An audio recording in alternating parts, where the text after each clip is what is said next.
1997년부터 2004년까지 폴란드의 작은 도시 우치에서 82명의 사람이 신비롭게 실종되었다. 그들은 서로 알지 못했고 공통점도 없었다. 수사 당국은 오랫동안 이들의 실종을 우연, 이주, 생활상의 이유로 치부했다. 그러나 어느 날 숲에서 불에 탄 인골이 담긴 자루가 발견되었다. 그때서야 수사관들은 이 모든 사건이 한 사람의 소행일 수 있다고 처음으로 생각하게 되었다. 2004년 3월 17일 아침 라겜니키 숲은 평소와 같아 보였다.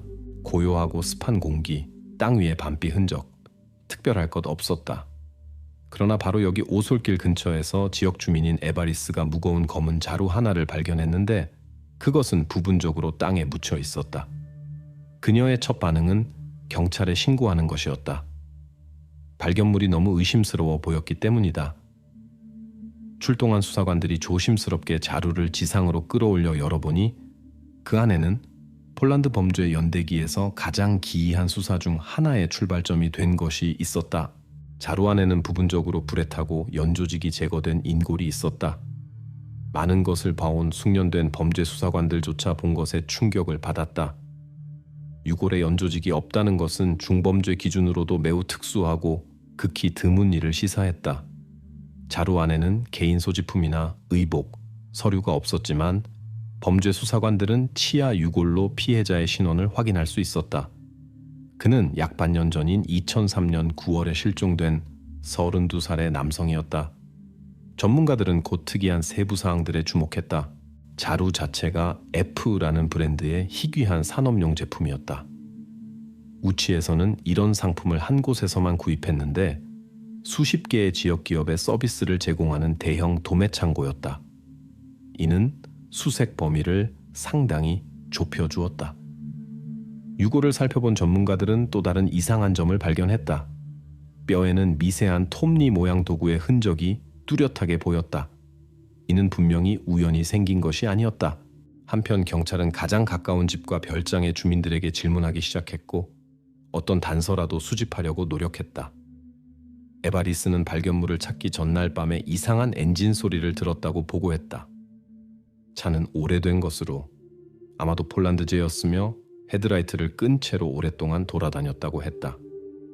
이는 범인이 밤에 행동했으며 눈에 띄지 않으려 했다는 수사관들의 의혹을 확인해 주었다. 수사관들은 숲에 접근할 수 있고 밤에 눈에 띄지 않게 올 수 있는 모든 사람을 확인하기 시작했다.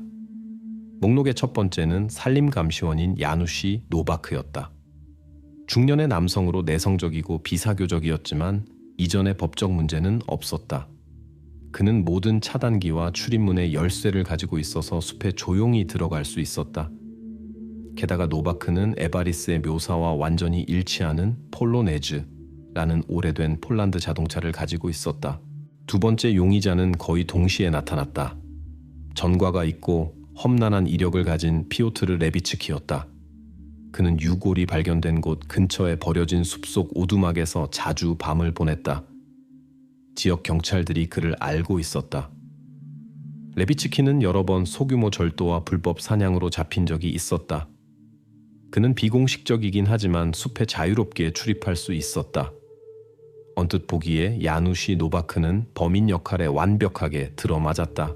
자동차도 일치했고 숲 접근도 가능했으며 이상한 성격은 의혹만 더했다. 수사관들은 그가 뭔가 숨기고 있다고 확신했다. 노바크를 구속하여 신문했다. 그는 말을 적게 했고 자신의 참여를 부인했으며 사건이 일어난 밤에 왜 그의 차가 숲에서 목격되었는지 설명할 수 없었다. 경찰이 필요한 사람을 잡은 것 같았지만 곧 전문가들이 이를 반박했다. 법의학자들이 유골 분석을 마쳤을 때 수사 과정을 완전히 바꾼 새로운 사실이 밝혀졌다. 피해자의 골수에서 디아제팜의 비정상적으로 높은 농도가 발견되었다. 이는 진정이나 수면을 위해 보통 사용되는 의료용 약물이었다. 이는 그 사람이 가장 끔찍한 일이 일어나기 전에 이미 무력화되었다는 것을 의미했다. 이런 약물은 처방전 없이는 구입할 수 없었다. 수사관들은 야누시 노바크의 의료 기록을 확인했는데 그는 공식적으로 디아제팜을 받을 수 없었고 불법적인 경로도 발견되지 않았다. 경찰은 야누시 노바크를 석방하고 초기 결론을 재검토할 수밖에 없었다. 이제 수사의 관심은 약국으로 향했다. 수사관들은 처방약 배급 장부를 요구했고 범죄를 위해 약물을 받은 사람을 찾아내기를 희망했다. 그제서야 그들은 이전에 비슷한 사례를 놓쳤는지 확인해 보겠다는 생각이 떠올랐다. 곧 실종이 훨씬 일찍 시작되었고 실종자 수가 처음에 생각했던 것보다 훨씬 많다는 것이 분명해졌다. 이때 수사당국은 단일 사건이 아니라 훨씬 더 대규모이고 끔찍한 일을 다루고 있다는 것을 최종적으로 깨달았다. 그리고 이것은 빙산의 일각에 불과했다. 산림감시원 야누시 노바크는 계속해서 자신의 알리바이를 주장했다.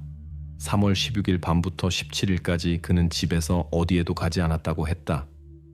그러나 수사 과정에서 그의 증언의 진실성에 의문을 제기하는 모순점들이 발견되었다. 3월 20일 저녁 수사팀이 다시 노바크의 집에 와서 증언을 재확인하고 추가 서류를 검토했다. 산림감시원의 집은 마을 깊숙한 곳, 주요 도로에서 멀리 떨어진 곳에 위치해 있었다. 부지는 조용했고 여분의 증인도 없었으며 중요한 것을 숨기기에 이상적인 장소로 보였다. 야누시는 침착하게 직원들을 안으로 들여보냈고 자신의 정당성에 대한 확신을 보였다. 그러나 수사관들이 그에게 산림관리소의 야간 순찰 일지를 제시했을 때 노바크의 침착함은 깨졌다. 기록에 따르면 3월 16일 22시 35분에 노바크 자신이 산림지대 야간 순찰 출동에 대한 서명을 했다고 되어 있었다. 이 세부 사항은 그날 밤 집에 있었다는 그의 말과 명백히 모순되었다. 노바크는 일지를 자세히 살펴봤지만 이 기록을 명확하게 설명할 수 없었다. 그는 그날 밤을 매우 선명하게 기억하며 어떤 순찰도 없었다고 주장했다. 다음 단서는 노바크의 집에서 약 5km 떨어진 마을 외곽에 위치한 연료창고를 방문했을 때 나타났다. 고령의 야간 경비원은 3월 16일 저녁 약 23시 5분경에 번호판이 없는 자동차가 창고에 들어왔다고 주장했다. 당직 일지에는 무번호 차량이라고 기록되어 있었고 브랜드는 기록되지 않았다. 그러나 경비원은 차를 명확하게 묘사했다. 오래된 짙은 녹색 폴로네즈였다. 이 세부 사항은 다시 산림감시원 노바크를 가리켰다. 수사관들이 다시 노바크에게 설명을 요구했을 때 그는 실제로 그날 밤 외출했다고 말했지만 순전히 업무상 필요에 의한 것이었다고 했다. 그의 말에 따르면 새로운 공급을 위해 창고를 비우기 위해 유통기한이 지난 휘발유를 폐기장으로 가져갔다고 했다. 그러나 수사관들은 이 말을 뒷받침하는 연료 폐기 서류를 발견하지 못했다. 서류의 부재는 그의 증언의 진실성에 대한 심각한 의문을 불러일으켰다. 노바크의 말은 그럴듯하게 들렸지만 서류로 확인되지 않으면 공허한 주장에 불과했다. 디아제팜에 대한 모든 가능한 접근 경로를 확인하기 위해 수사관들은 야누시의 아내인 안나 노바크에게 주목했다. 여성은 수의과 병원에서 일했는데 그곳에서는 동물 의료 절차를 위해 이 약물을 정기적으로 사용했다. 전문가들이 발견한 바로 그 디아제팜의 출처가 여기에 있을 수 있는 것 같았다. 경찰관들은 약물의 존재를 확인하고 도난 가능성을 기록하기 위해 그곳으로 향했다. 그러나 수의과 병원 원장이 의혹을 빠르게 해소했다. 그는 수사관들에게 디아제팜이 보관된 금고를 직접 보여주었다.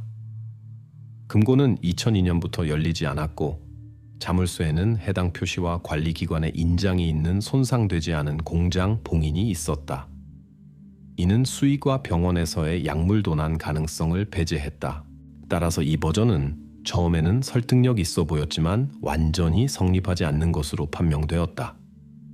발견된 모순점과 폐기된 휘발유에 대한 서류 부재에도 불구하고 경찰은 야누시 노바크를 구속하지 않았다. 수사당국은 신중함을 유지하고 성급한 결론을 내리지 않기로 결정했다. 산림감시원에 대한 24시간 감시를 설치하기로 결정했다. 노바크는 자신의 모든 행동이 수사관들에 의해 기록되고 있다는 것을 의심하지 않은 채 평상시의 삶을 계속했다.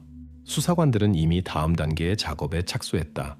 그들은 토마시 베드나르치크의 골수에서 발견된 디아제팜의 출처를 찾기 위해 약국에서 받은 처방약 데이터를 분석했다. 이는 많은 시간이 필요한 세심한 과정이었지만 모든 우연을 배제하고 올바른 결론에 도달하기 위해 필요했다. 상황은 점점 더 복잡해졌다. 용의자 범인은 확장되지 않았지만 노바크를 잠재적 사건 참여자 목록에서 완전히 제외하는 것도 아직 불가능했다. 중요해 보였던 새로운 단서 하나하나가 빠르게 의미를 잃었다. 한편 오래된 녹색 폴로네즈의 미지의 소유자는 여전히 수사당국이 나중에 반드시 돌아올 수수께끼로 남아있었다. 지금으로서는 수사관들에게 남은 것은 단 하나뿐이었다. 도시의 모든 약국을 철저히 확인하고 새로운 정보가 추가 조치의 계기를 줄 때까지 기다리는 것이었다. 한 가지에 대해서만은 명확한 확신이 있었다. 그렇게 많은 사람들의 실종을 조직한 사람은 극도로 조심스럽고 신중하게 행동했으며 매번 수사당국에게 조작할 수 있는 최소한의 기회만을 남겼다는 것이었다. 수사는 라겜니키 숲에서 유골이 발견된 토마시 베드나르치크의 삶의 재정적 측면에 초점을 맞춘다. 우치의 한 회사 회계부서에서 일하는 29세의 그의 누이 안나 차플린스카는 토마시가 실종되기 얼마 전에 받은 이상한 대출에 대해 언급한다. 공식적으로는 아파트 수리를 위한 돈이었지만 그녀는 오빠가 수리를 할 생각이 전혀 없었다고 주장한다. 누이의 말을 확인하는 수사관들이 은행 서류를 요청했다. 명세서에는 토마시가 실종 이틀 전에 1만 8천 줄로티를 현금으로 받았다고 기록되어 있었다. 거래는 ATM이 아닌 창구 직원을 통해 은행에서 이루어졌는데 이는 피해자가 전자적 흔적을 남기고 싶지 않았다는 것을 시사했다. 자금 지급을 담당한 은행 직원은 고객을 기억할 수 있었다. 그의 말에 따르면 토마시는 혼자 오지 않고 동행자와 함께 왔는데 가슴에 눈에 띄는 자동차 배지가 있는 어두운 바람막이를 입은 약 30세의 건장한 남성이었다. 수사관들이 은행 직원에게 여러 남성의 사진을 가져다 주었지만 그는 제시된 사람 중 아무도 알아보지 못했다. 바람막이를 입은 남성은 은행 직원들에게 알려지지 않았으며 이는 돈을 받은 상황에 불분명함을 더했다. 대출 목적을 명확히 하기 위해 수사당국은 토마시의 누이인 안나 차플린스카를 다시 신문했다. 안나는 오빠가 아파트 수리 계획에 대해 자신에게 말한 적이 없다고 확신했다. 반대로 실종되기 얼마 전에 그는 그녀와 재정적 문제와 생활비 부족에 대해 논의했다. 그는 어떤 건설 작업도 수행할 여유 돈이 없었다. 이 증언은 대출의 공식적 목적과 완전히 모순되었고 현금으로 큰 돈을 받은 다른 공표되지 않은 목적을 시사했다. 처음에 수사관들은 토마시가 범죄 고리대금업자에게 큰 빚을 갚기 위해 돈이 필요했을 수 있다고 추정했다. 이 버전은 그럴듯해 보였는데 특히 토마시가 대출의 실제 목적을 명백히 숨겼고 누이의 말에 따르면 실종 며칠 전에 긴장했다는 점을 고려할 때 그랬다. 수사관들은 우치의 지하 대출업자 중 한 명과 대화를 나누었는데 그는 광범위한 고객 네트워크를 가지고 있었고 연체를 용서하지 않는 극도로 잔인한 사람이라는 평판을 가지고 있었다. 고리대금업자는 침착하게 자신의 채무자 수첩을 보여주었다. 이상하게도 그 안에는 토마시 베드나르치크의 성이 전혀 없었다. 고리대금업자는 그런 성을 가진 남성이 자신에게 접촉한 적이 없다고 말했다. 동시에 수사관들은 우연히 기록에서 특별한 색으로 강조되고 여러 페이지에 나타나는 이상한 이니셜 AK를 보았다. 이는 수사당국에 별도 관심이 필요한 새로운 수수께끼였다. 고리대금업자를 신문한 수사관은 은행 창구 직원의 증언을 기억했다. 토마시와 동행한 남성의 바람막이에 있던 배지는 어떤 자동차 동호회와 관련이 있을 수 있었다. 수사당국은 우치에 실제로 자동차 엠블럼이 있는 바람막이를 포함한 동호회 용품을 착용하는 회원들이 있는 우즈 클래식 카rs라는 꽤 유명한 자동차 클럽이 있다는 것을 알아냈다. 클럽에 대한 표면적 조사를 수행한 후 경찰관들은 참가자들 중에 부유한 수집가부터 범죄 이력이 있는 사람들까지 다양한 경력을 가진 사람들이 있다는 것을 빠르게 알아냈다. 이제 수사당국은 AK 이니셜 소유자의 신원이 아직 확인되지 않았지만 토마시의 실종이 자동차 클럽 참가자 중 누군가와 연관되어 있을 가능성을 진지하게 고려했다. 수사의 다음 단계는 자동차 클럽 워치 클래식 카스 쪽으로 이동했다. 클럽의 수십 명의 참가자들을 이제 개별적으로 확인해야 했다. AK, 이니셜 뒤에 숨어 있을 수 있는 사람, 은행에서 토마시 베드나르치크와 동행한 바람막이를 입은 그 남성일 수 있는 사람, 그리고 인출된 현금이 실제로 누구를 위한 것이었는지 알아내야 했다. 한편 경찰은 약국 장부 분석을 중단하지 않았고 의혹을 받고 있던 산림감시원 야누시 노바크에 대한 감시를 계속했다. 그러나 이제 한 가지는 분명해졌다. 토마시의 실종은 결코 우연이 아니었고 그의 주변 사람이나 사건에서 아직 드러나지 않은 새로운 인물이 분명히 관련되어 있었다는 것이었다. 2004년 3월 30일 숲이 다시 경찰의 집중적인 관심의 대상이 되었다. 강한 비후에 산림농장의 상태를 확인하던 젊은 산림관리 보조원이 우연히 또 다른 이상한 물건을 발견했다. 오래된 쓰러진 나무 아래 숨겨진 검은색 자루였다. 그는 혼자서 열어보지 않고 즉시 경찰을 불렀다.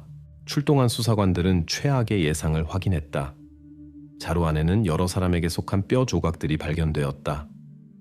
범죄 수사 전문가들은 유골이 최소 3명의 다른 사람들에게 속한다는 것을 빠르게 확인했다. 수사 당국이 단일 에피소드가 아니라 서로 연관된 일련의 실종과 살인을 다루고 있다는 것이 즉시 명백해졌다. 발견된 유골 중에서 경찰관들은 또한 중요한 단서를 발견했다. 깔끔한 자수와 AK 이니셜이 있는 작은 주방용 수건이었다. 수건은 기름 얼룩으로 더러워져 있었고 마치 정기적으로 요리를 하는 집이나 장소에서 누군가가 급하게 가져간 것처럼 보였다. 발견된 물건의 출처를 확인하기 위해 수사당국은 섬유 전문가를 자문에 초대했다.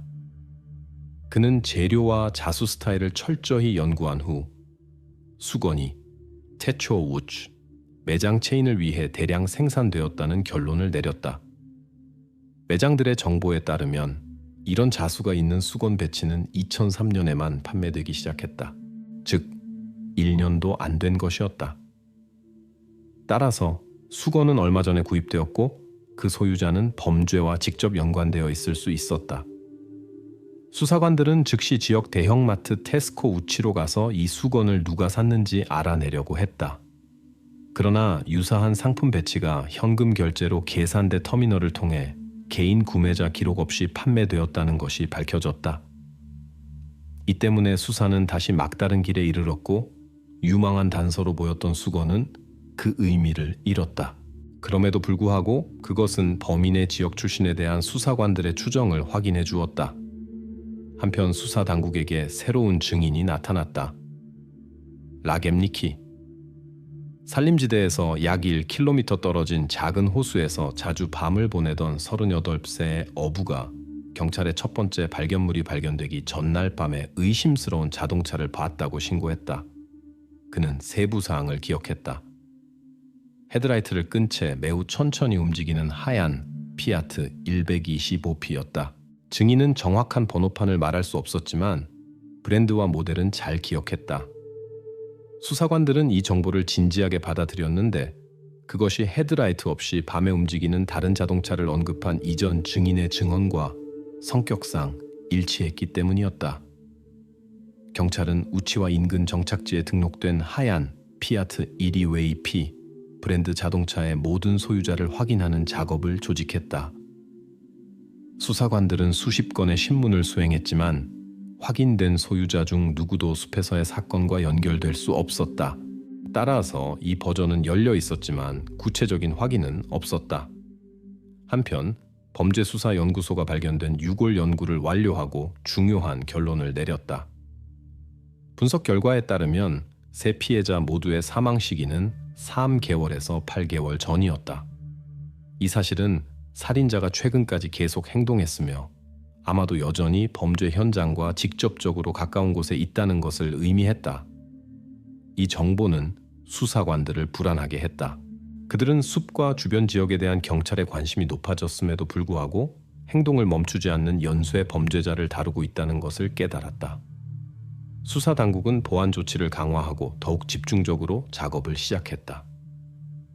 수사 속도가 이제 새로운 범죄 예방과 직접적으로 연결되어 있다는 것을 이해했기 때문이었다.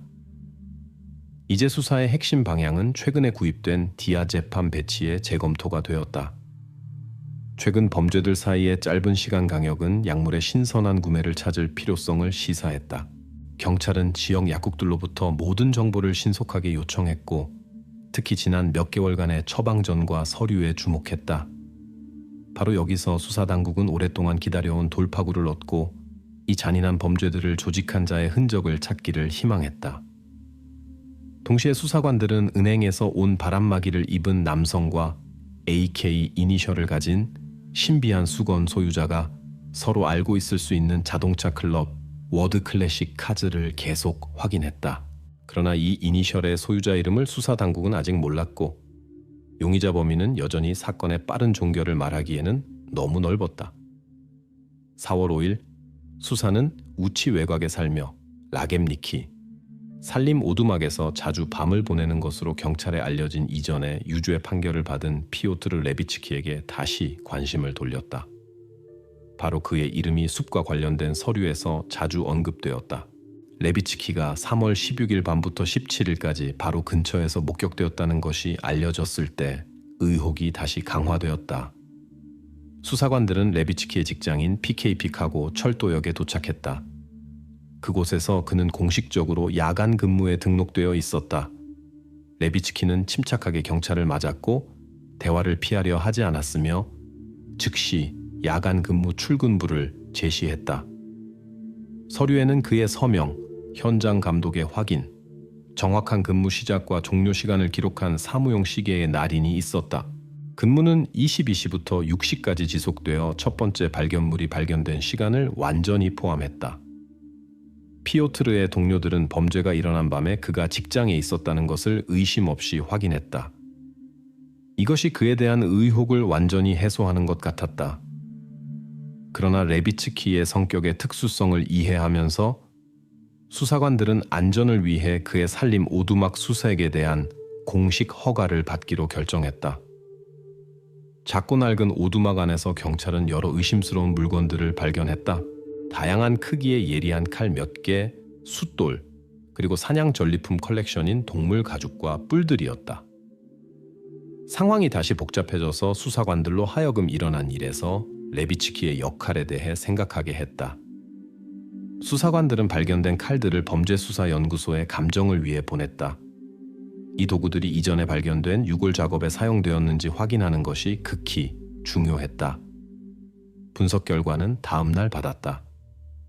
칼 표면에서는 돼지 지방의 미세 입자와 일반적인 가정용 사용 흔적만 발견되었다. 인간 기원 물질의 징후는 발견되지 않았다. 유골 절단에 레비츠키가 직접 참여했다는 버전은 이렇게 저절로 무너졌다. 전문가가 칼을 확인하는 동안 경찰은 어부가 이전에 본 피아트 250P 자동차에 대한 최종 결과를 받았다. 차 소유자는 우치 교회에 사는 72세의 연금 수급자였는데 그는 완벽한 알리바이가 있었다. 바로 그날 밤 남성은 치료를 위해 시립병원에 있었다.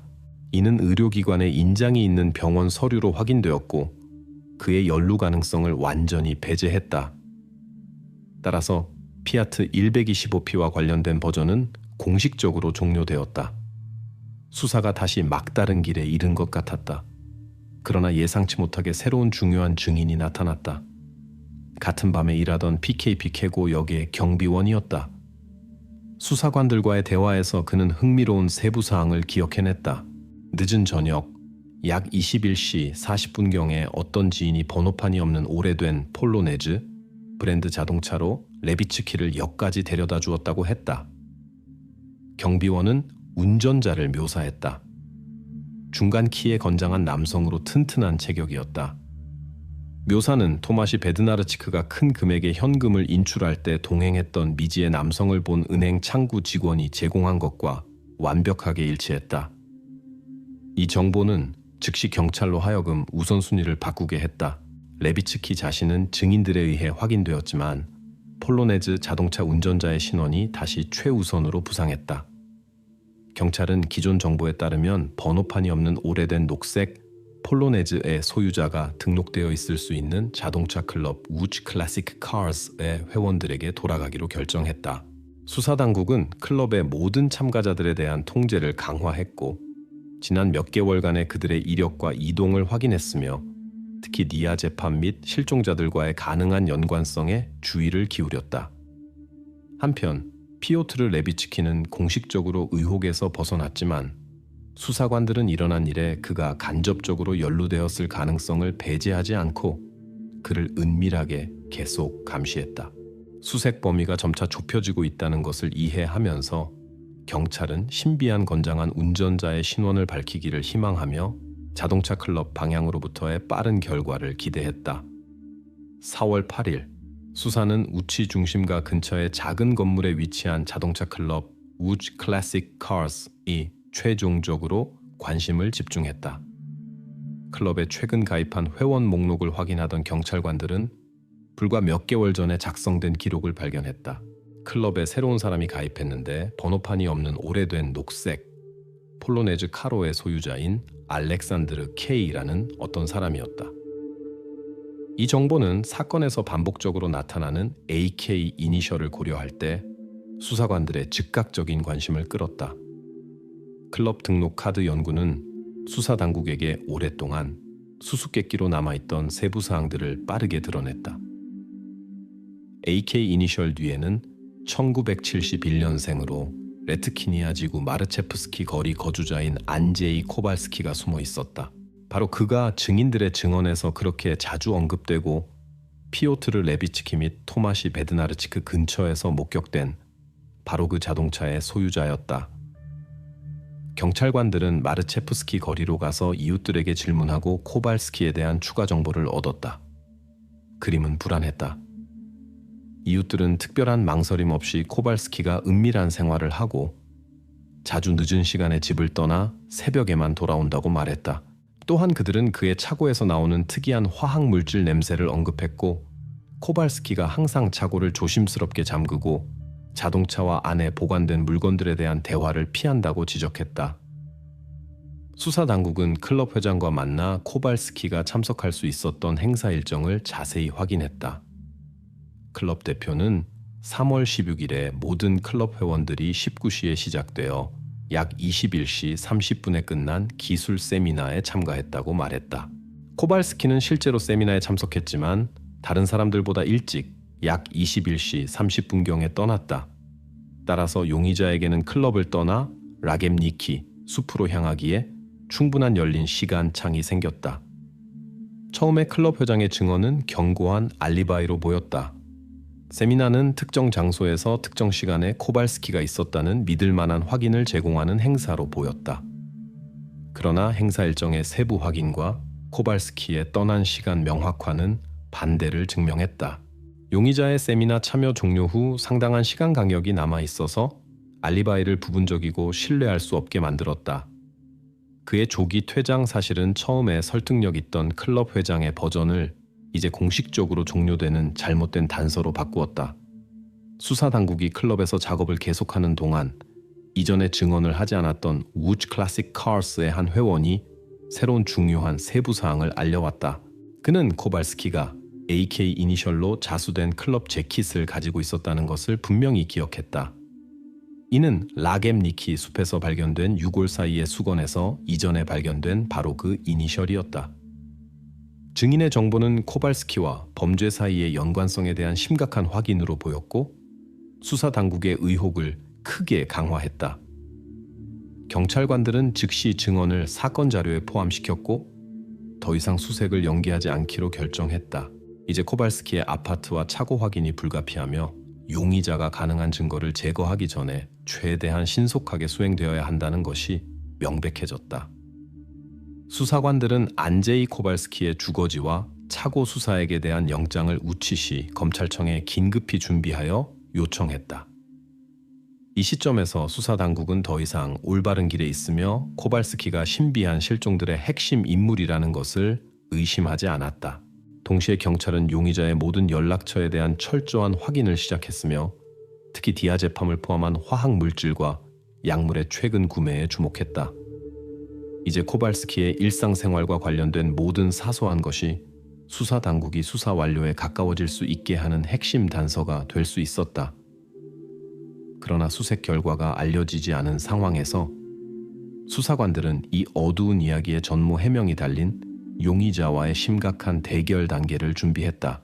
4월 12일 경찰은 마침내 허가를 받고 안제이 코발스키의 차고와 아파트 수색을 시작했다. 작업은 용의자에게 사전 통보 없이 이른 아침에 시작되어 가능한 증거의 보존을 보장했다. 코발스키의 차고는 조심스럽게 폐쇄되고 정비된 공간으로 밝혀졌는데 명백히 단순한 자동차 보관만을 위한 것이 아니었다. 방 중앙에는 수많은 목격자 증언으로 수사 당국에 이미 알려진 번호판이 없는 녹색 폴로네즈 카로가 서 있었다. 트렁크를 처음 검사했을 때 수사관들은 이상한 세부 사항을 발견했다. 내부 표면 전체가 두꺼운 비닐로 조심스럽게 깔려 있었다. 이는 의혹을 불러일으켰고 범죄 수사관들은 즉시 비닐의 솔기와 가장자리에서 감정용 샘플을 채취했다. 감정은 빠르게 첫 번째 결과를 주었다. 비닐 솔기에서 극미한 직물 보풀이 발견되었다. 실험실 테스트는 샘플이 이전에 유골과 함께 자루에서 발견된 AK 이니셜이 수노인 수건의 재료와 완전히 일치함을 확인했다. 자동차 옆 선반에서 수사관들은 또 다른 중요한 단서를 발견했다. 2003년 11월 출시 시리즈로 표시된 디아제팜의 빈 블리스터였다. 이 시리즈는 첫 번째 확인된 피해자인 토마시 베드나르치크의 골수 분석 데이터와 완전히 일치했다. 명백한 증거의 압박 하에 코발스키는 설명을 하기 시작했다. 그는 사람들의 실종에 어떤 연루도 단호히 부인했으며 완전히 다른 동기와 상황을 주장했다. 자동차에 대해서는 그것이 복원 과정에 있어서 트렁크 보호용 비닐이라고 주장했다. 디아제팜에 대한 질문에 코발스키는 알약이 자신을 위한 것이 아니라 간지를 앓는 알고 지내는 노숙자를 위한 것이었다고 빠르게 답했다. 이 버전은 설득력이 없어 보였고 코발스키에 대한 의혹을 완전히 해소할 수 없었지만 공식적으로 알리바이가 아직 최종적으로 파괴되지는 않았다. 경찰이 차고에서 발견된 단서들을 계속 분석하는 동안 새로운 증인이 수사관들에게 접근했다. 길에서 사건을 지켜본 이웃 청소년이었다. 그의 말에 따르면 며칠 전, 정확히는 4월 10일에 폴로네즈 자동차를 완전히 다른 남성이 운전하는 것을 봤다고 했다. 청소년은 운전석의 사람을 낯선 사람이며 코발스키와 전혀 닮지 않았다고 확신 있게 묘사했다. 이 세부 사항은 즉시 불확실성을 만들어냈고 경찰로 하여금 자동차를 다른 사람들도 사용할 수 있어서 수사 그림을 복잡하게 하고 새로운 의혹을 불러일으킬 수 있다고 추정하게 했다. 그러나 이 증언은 수사 당국이 지난 며칠간의 시기록을 신속하게 확인했을 때 완전히 다른 의미를 가지게 되었다. 바로 4월 10일 밤에 우치대학교 학생 A 카츠라는 여학생이 실종되었다는 것이 밝혀졌다.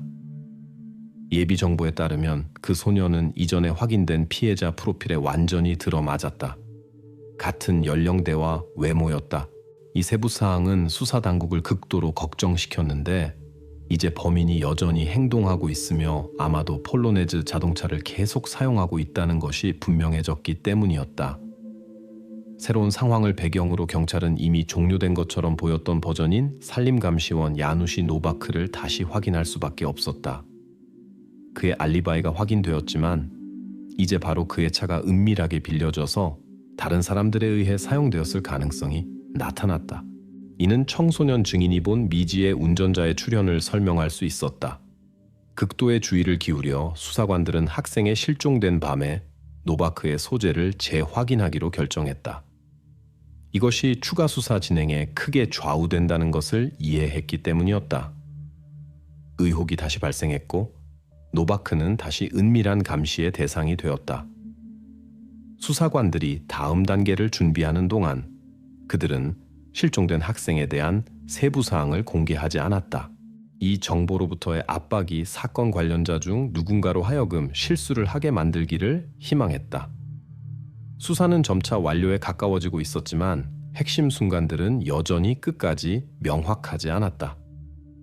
4월 18일 이른 아침, 수사관들은 이미 공식 수사의 인물인 안제이 코발스키의 아파트 검사를 시작했다.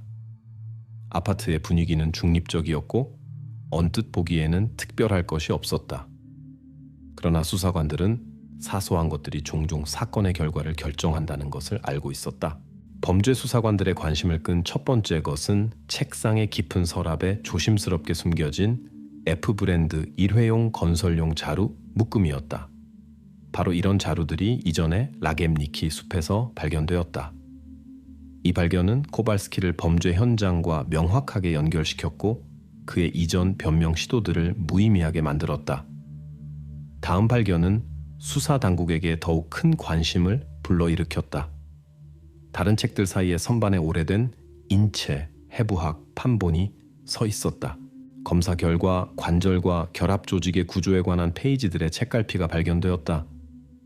이 사실은 발견된 유골에서 연조직의 외과적으로 정확한 제거에 대한 전문가들의 이전 결론을 고려할 때 중요해 보였다. 코발스키의 이력 확인을 계속하면서 수사관들은 그의 과거 직장에 대한 중요한 사실을 확인했다. 2002년까지 몇 년 동안 코발스키가 지역 병원의 하수도 관리 서비스에서 일했다는 것이 밝혀졌다. 그는 기술 유지 보수를 담당했고 이는 그에게 약물 창고를 포함한 다양한 방들에 대한 접근을 제공했다. 2002년에 코발스키는 경영진과의 갈등 후 직책을 떠났지만 병원 방들의 열쇠를 반납하지 않았다. 이 사실은 해고 후에도 약물에 대한 무허가 접근 가능성에 대한 의혹을 불러일으켰다. 수사관들은 2003년 병원의 창고 장부와 약학 서비스 보고서를 더 자세히 연구하기로 결정했다. 오랫동안 협력을 거부했던 주 약사는 2003년 가을에 심각한 부족이 발견되었다는 것을 인정할 수밖에 없었다. 약 600앰플의 디아제팜이었다. 병원 경영진이 검사와 스캔들을 피하면서 이 이야기를 묻어두는 것을 선호했기 때문에 사건은 공개되지 않았다. 약물 유출 버전을 확인하려고 시도하면서 경찰은 코발스키의 전 동료들에게 질문했다. 그중 한 명은 코발스키 해고 후 모든 방의 자물쇠가 새 것으로 교체되었기 때문에 전 직원의 무허가 접근이 배제된다고 확신했다. 그럼에도 불구하고 수사 당국은 자물쇠 교체에 대한 어떤 서류나 공식 기록도 발견하지 못했다. 공식 확인 없이 자물쇠의 교체의 사실은 물질적 증거의 힘을 갖지 못하는 단순한 말에 불과했다. 따라서 이 버전은 완전히 반박되지는 않았지만 거짓 목록에 포함되었다. 수사관들이 코발스키의 과거를 연구하는 동안 그의 의료 기록이 밝혀졌다. 서류는 부분적으로 기밀이었고 제한 접근 등급에 있었다. 수사 당국은 단 하나만 알아낼 수 있었다. 안제이 코발스키에게 이전에 반사회적 인격 장애라는 진단이 내려졌다는 것이었다. 진단의 세부 사항은 공개되지 않았지만 이것이 그가 의심받는 범죄의 법정 과정과 자격에 심각하게 영향을 미칠 수 있다는 것이 분명해졌다.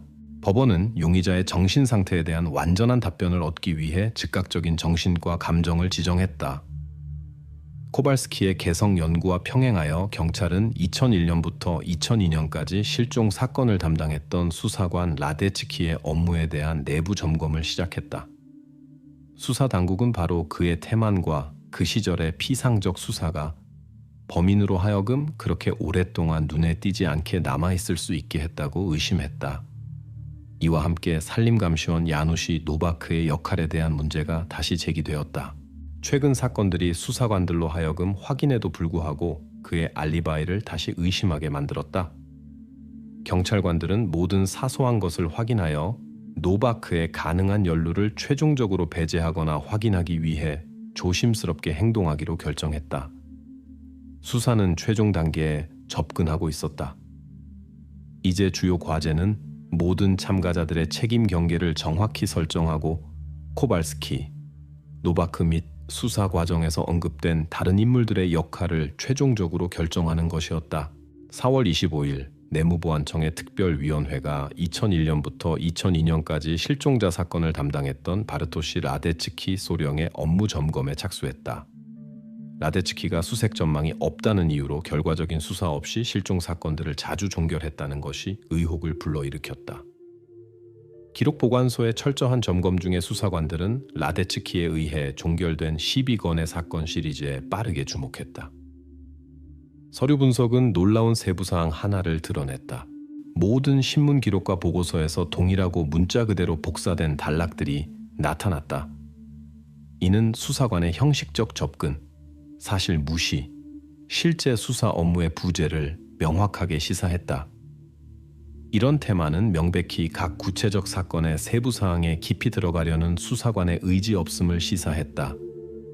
동시에 라데츠키가 2004년 봄에 승진을 위해 제출한 보고서가 발견되었다. 이는 그의 출세주의와 상급자들로부터의 불만을 피하고 승진을 위한 길을 수월하게 하기 위해 문제가 있는 사건들로부터 빨리 벗어나려는 욕망에 대한 의혹을 제기했다. 수사관들은 실종자 가족들과 연락할 수 없다는 라데츠키의 주장을 재확인하기로 결정했다. 위원회 직원들은 사건이 종결된 여러 사람의 가족들과 전화 대화를 했다. 친척들은 한 목소리로 지난 몇 년간 경찰로부터 어떤 연락도 받지 않았고 전화나 편지도 오지 않았다고 확인했다. 수사관들의 질문에 라데츠키는 짧고 회피적으로 답했다. 모든 연락처가 구식이 되어 재면담을 할 수 없었다고 주장했다. 그러나 전화번호 확인은 표시된 모든 연락처가 전체 수사 기간 동안 활성화되고 작동 중이었다는 것을 보여주었다. 라데츠키가 단순히 친척들과 연락하려는 어떤 시도도 하지 않았고 의도적으로 이를 숨겼다는 것이 분명해졌다. 점검 중에 또 다른 버전이 나타났다. 사건 종결을 위해 라데츠키가 받은 가능한 금전적 뇌물이었다. 그러나 이런 가설의 논리성에도 불구하고 수사관들은 뇌물 수수를 확인하는 단 하나의 문서적 또는 물질적 증거도 발견하지 못했다. 결국 이 버전은 구체적인 것으로 뒷받침되지 않는 의혹의 그림자에 불과했고 완전히 배제되지는 않았지만 거짓 범주에 기록되었다. 라데츠키의 사무실 점검은 사건에 완전히 다른 전환을 준 예상치 못한 발견으로 끝났다. 수사관의 금고에서 조심스럽게 숨겨진 봉투가 발견되었는데 그 안에는 불에 탄 인간 유골의 사진이 있었다. 사진 뒷면에는 연필로 간단한 메모가 있었다. AK-62. 수사관들의 질문에 라데츠키는 알 수 없는 발송인으로부터 우편으로 봉투를 받았지만 수사를 복잡하게 하고 해결률 통계를 망칠 것을 우려하여 의식적으로 사건에 첨부하지 않았다고 말했다. 경찰관들은 6이라는 숫자가 2002년에 실종된 사람에 대한 종결된 사건 중 하나에 내부 색인과 일치한다는 것을 빠르게 확인했다. 이제 코발스키와 이 실종자 사이의 연관성이 사실상 증명되어 두 사람에 대한 의혹을 강화했다. 라데츠키의 활동 점검과 평행하여 이전에 범죄 참여 의혹을 받았던 산림감시원 야누시 노바크의 자동차에 대한 감정이 완료되었다. 전문가들은 그의 폴로네즈, 타이어의 트레드 패턴이 세 번째 유골 발견 장소에서 발견된 바퀴 자국의 릴리프와 일치하지 않는다는 것을 최종적으로 확인했다. 따라서 노바크는 공식적으로 용의자 명단에서 제외되었고 그의 연루에 대한 버전은 최종적으로 종료되었다. 이제 수사관들에게는 코발스키에만 집중하고 허용된 테만에 대한 라데츠키의 책임을 정리하는 것만 남았다. 점검은 계속되었지만 이미 실종 사건들이 수사관이 자신의 의무를 성실히 수행했다면 훨씬 일찍 해결될 수 있었다는 것이 분명했다. 따라서 수사 시스템 오류의 대가는 수사 초기에 추정했던 것과는 완전히 다른 규모를 갖게 되었다. 2005년 2월 10일 우치시 지방법원에서 폴란드 범죄 수사 역사상 가장 대규모이고 복잡한 사건 중 하나가 완료되었다. 판사는 공식적으로 판결을 낭독했다. 안제이 코발스키는 기소장에 나열된 82건의 살인 혐의 모두에 대해 유죄로 인정되었다. 법정은 절대적인 침묵에 빠져 있었다. 법원은 반박할 수 없는 증거로 확인된 코발스키의 행동 방식을 자세히 공개했다. 우치의 조용한 지역에 위치한 임대 아파트에서 그는 피해자들에게 훔친 디아제팜을 주입한 후 번호판이 없는 자신의 녹색 폴로네즈로 시에서 20km 떨어진 라겜니키 산림지대로 사람들을 데려갔다. 이동 물류 확인에 따르면 도로는 약 25분이 걸렸다. 그곳에서 코발스키는 자신에게로 이어질 수 있는 흔적들을 제거했다. 기소의 모든 세부 사항이 철저히 확인되고 증명되었다. 유골에서 발견된 디아제팜은 코발스키가 해고 후에 접근할 수 있었던 병원 창고에서 도난당한 시리즈와 완전히 일치했다. 수건과 의복에서 나타나는 AK 이니셜 자수는 자신에게 특별한 의미가 있는 물건들을 표시하는 그의 개인적 표시 시스템이었다. 전문가들은 종합적 연구를 수행했다. 구덩이 2번과 6번 근처 숲에서 남겨진 바퀴 자국의 릴리프는 코발스키 자동차 타이어의 트레드 패턴과 완벽하게 일치했다. 구덩이 바닥에서 발견된 석탄 가루는 피고인의 차고에서 압수된 샘플과 동일했다. 이 단서는 증거 사슬을 완전히 닫았다. 바르토시 라데츠키 소령의 금고에서 발견된 불에 탄 유골 사진은 다른 성격을 가지고 있었다. 수사 당국은 이것이 일련의 실종에 대해 경찰의 관심을 끌려는 알 수 없는 익명 제보자의 시도였다는 것을 확인했다. 바르토시 라데츠키 소령은 해결률 지표를 망치고 싶지 않다는 이유로 의식적으로 이 사실을 무시하고 숨겼다. 판사가 안제이 코발스키를 정신 이상으로 인정한 법정 정신감정의 결론을 낭독하기 시작했을 때 피고인이 조용히 그를 방해했다. 법정 기록 카메라를 똑바로 보면서 코발스키는 차가운 어조로 몇 마디만 말했다. 계산이 불완전합니다. 나중에 알게 될 것입니다. 그런 다음 갑자기 소매에서 금속 나선으로 만든 스프링 제가를 꺼내 법정 서기 쪽으로 던졌다. 근처에서 경비하던 호송대가 물건이 목표에 도달하기 전에 신속하게 가로챘다. 피고인 자신은 실패한 시도에 대해 어떤 감정도 보이지 않았고 단순히 조용히 앞을 계속 바라보았다. 짧은 정지 후 법정은 재판을 계속했다. 코발스키는 더 이상 추가 진술을 하지 않았다. 법원의 최종 결정에서 안제이 코발스키는 정신 이상으로 인정되어 엄격한 체제의 폐쇄형 정신과 치료소에서 무기한 강제 치료를 받도록 보내졌다. 법정 자료는 피해자 수가 공식적으로 82+N으로 확인되었다고 기록했으며 이는 불확실성과 다른 알려지지 않은 에피소드들의 존재 가능성을 강조했다. 바르토시 라데츠키 소령에 대한 수사는 별도 사건으로 분리되어 그 안에서 체계적 태만에 대한 그의 책임 정도에 대한 점검이 계속되었다. 피해자 수의 정확한 데이터, 라데츠키의 역할, 그리고 모든 수반되는 상황들은 기밀로 남아 있었다.